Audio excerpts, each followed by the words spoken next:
අද vlog එක කරන්නේ ලොකු අක්කලා ගෙදර ඉඳන්. මම ආවා මෙහෙ. හැබැයි යාලා නැහැ. එයාලා ගිහිල්ලා බබාව ගන්න නර්සරි එකට. ඉතින් මම කතා කරාම කිව්වා මේ බබාව ගන්න ගියා කියලා. මං කිව්වා එළියෙන් කන්න නැතුව එන්න මං උයලා තියන්නම් කියලා. ඉතින් මං හිතුවා මම මොනවද උයන්නේ? මං අද තනියෙන් කොහොමද උයන්නේ කියලා ඔයාලත් එක්ක ෂෙයා කරගන්න vlog එකක් කරන්න. ඉතින් අපි බලමු මොනවද හදන්න කියලා. හරි ඕනි ටික මුලින්ම අරගෙන හොඳට හොදලා අල ටික මුලින්ම තඹ ගන්න ඕනි. මම පොල් ගාලා පරිප්පුත් පෙඟෙන්න දැම්මා.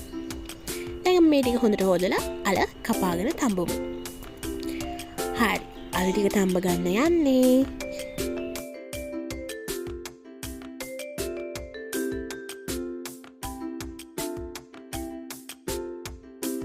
පස්සේ ලුණු කපා ගන්න ඕනේ. ලුණු නෙමෙයි අනිත් ඔක්කොමත් එක කපා ගන්න ඕනේ. මොකද එතකොට ලේසි.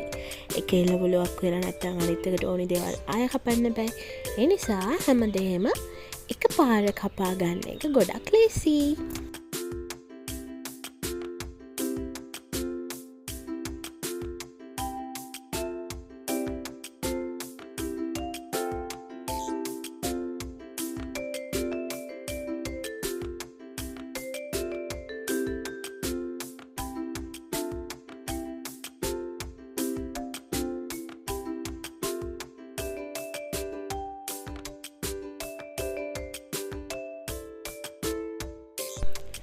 නියපොතු ටික කොයි වෙලේ ලෙෆ්ට් වෙයිද කියලා බය හිටියේ. හැබැයි ලෙෆ්ට් උන්නේ නැහැ.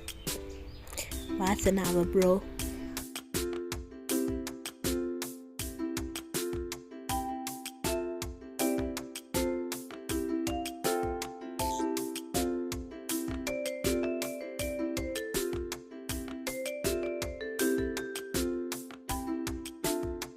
හරි ඊට පස්සේ ඕනි දේවල් ඔක්කොම කපා ගත්තා.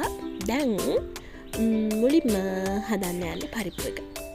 වණ්ඩක්කයි තක්කාලි ලුණුයි මිරිසුයි. පරිප්පු එක හටියට දාලා මේකට මොනවද දාන්නේ බලමු.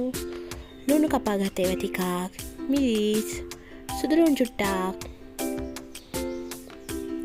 කොහොනේ? කහකුඩු.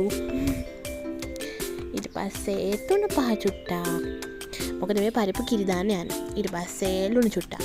ලුණු පොඩ්ඩක් වැඩි වුණා. ඒ නිසා කිරි පොඩ්ඩක් වැඩියෙන් දැම්මා. දැන් පරිප්පු එක හදා ගන්න යන්නේ. මම කිරි මිරිකලා මිටි කිරි ටික අයින් කරලා දිය කිරි දැම්මා. පරිප්පු එක තැම්බීගෙන ඉද්දි ඊට පස්සේ අපි හොඳට පරිප්පු දැම්මුණාට පස්සේ මිටි කිරි ටික දාමු.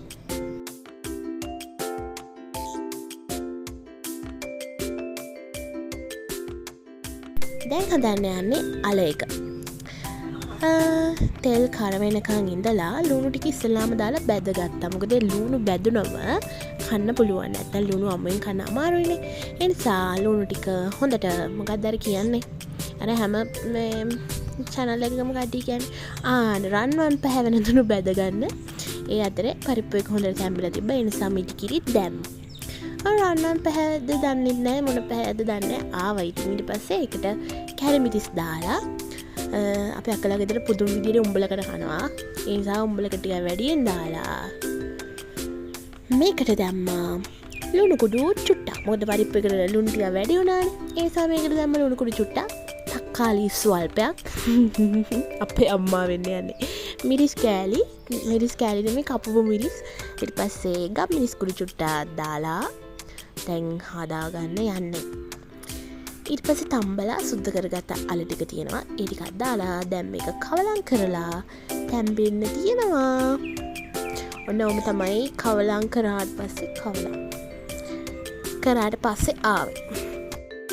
ඊට පස්සේ බත හැදෙන්න දාලා පරිප්පු එක හැදලා ඉවරයි. මේ තියෙන්නේ මගේ අල බැදුම.